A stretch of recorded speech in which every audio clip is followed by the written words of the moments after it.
एक छोटे से गांव में रघु नाम का एक गरीब लकड़हारा रहता था। उसका परिवार बहुत सीधा सादा था। पत्नी सीमा और दो छोटे बच्चे। रघु रोज सुबह जल्दी उठकर जंगल जाता, पेड़ों की सूखी टहनियां काटकर गांव के बाजार में बेचता।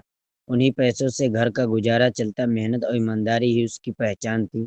चाहे जितना मुश्किल हो, रघु ने कभी किसी का हक नहीं छीना। गांव में लोग कहते, रघु गरीब जरूर है पर दिल का राजा है।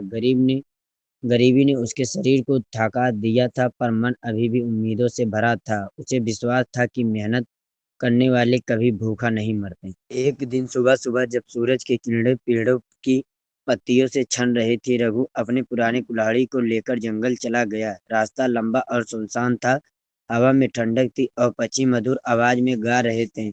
रघु सोच रहा था कि आज ज्यादा लकड़ी काट ले ताकि बच्चों के लिए नए कपड़े ला सके। उसका बेटा कई दिनों से एक छोटी सी किताब मांग रहा था। रघु मुस्कुराया और बोला, आज जरूर कुछ अच्छा होगा। पर उसे क्या पता था कि आज का दिन उसकी जिंदगी बदल देने वाला दिन है। वो जंगल के अंदर एक पुराने पेड़ के पास पहुंचा। जैसे ही उसने कुल्हाड़ी उठाई, अचानक जमीन पर कुछ चमकता हुआ दिखाई दिया। वह झुककर देखने लगा। वहां मिट्टी के अंदर आधी दबी हुई एक छोटी सी सोने की कुल्हाड़ी थी। वह चमक रही थी जैसे सूरज की किरणें उसमें बस गई हों। रघु हैरान रह गया। उसने धीरे धीरे उसे निकाला, हाथों में उठाया और बोला, हे भगवान, यह क्या है? कुल्हाड़ी हल्की थी पर उसमें एक अजीब सी गर्माहट थी, जैसे वह जीवित हो गई। तभी हवा में एक मधुर आवाज गूंजी, रघु, मैं जादुई कुल्हाड़ी हूँ। रघु डर के मारे पीछे हट गया। कुल्हाड़ी हंस पड़ी और बोली, डर मत, मैं तुम्हें वरदान देने आई हूँ। तू ईमानदार और मेहनती इंसान है, इसलिए मैं तेरा साथ दूंगी। लेकिन याद रखना, अगर तू झूठ बोलेगा या लालच करेगा तो मैं गायब हो जाऊंगी। रघु ने हाथ जोड़कर कहा, मैं बस अपने परिवार का पेट भरना चाहता हूँ।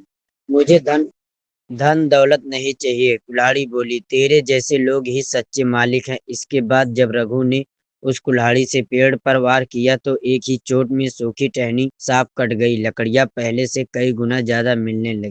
रोज की तरह लकड़ी बाजार ले गया। उसने देखा कि जिन लकड़ियों को पहले 2 रुपए में कोई नहीं खरीदता था, अब व्यापारी 10 रुपए देने लगे। लकड़ियां में एक अजीब सी सुगंध और चमक थी। लोग कहते, यह लकड़ी तो जैसे सोने की हो गई है।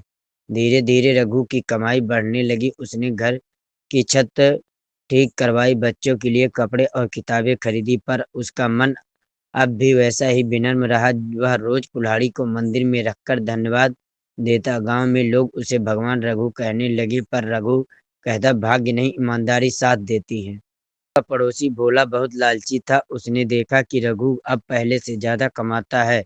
उसने रघु से पूछा, भाई, तेरे पास कौन सा जादू है? रघु मुस्कुराया और सच सच बता दिया कि जंगल में उसे एक जादुई कुल्हाड़ी मिली। भोला उस अगले दिन उसी जगह पहुंचा और जोर जोर से चिल्लाने लगा, ओ जादुई कुल्हाड़ी, मुझे भी मिल जा। कुछ देर बाद जमीन से एक चांदी की कुल्हाड़ी निकली। भोला ने तुरंत उठा ली और बोला, अब मैं अमीर बन गया। लेकिन कुल्हाड़ी बोली, तू लालची है, मैं तुझे सब सबक सिखाऊंगी। उसने अपने आप ही उड़कर भोला के पैरों पर प्रहार किया और गायब हो गई। कुछ दिनों बाद रघु की कुल्हाड़ी नदी किनारे गिर गई। उसने बिना हिचक के कहा, हे भगवान, मेरी कुल्हाड़ी लौटा दो। तभी नदी से एक परी निकली, हाथ में सोने, चांदी और लोहे की 3 कुल्हाड़ियां।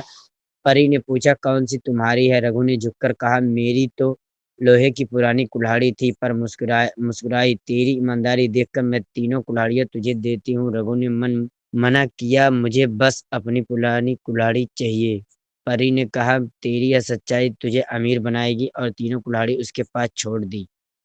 अब रघु गांव का सम्मानित व्यक्ति बन गया। उसने कभी धन का घमंड नहीं किया। अपने गांव में स्कूल और कुआं बनवाया ताकि कोई और बच्चा भूखा या अनपढ़ ना रहे। लोग कहते, जादू कुल्हाड़ी में नहीं, रघु की नीयत में था। रघु हर शाम अपने बच्चों को यही सिखाता, बेटा, सच्चाई में ही असली ताकत है।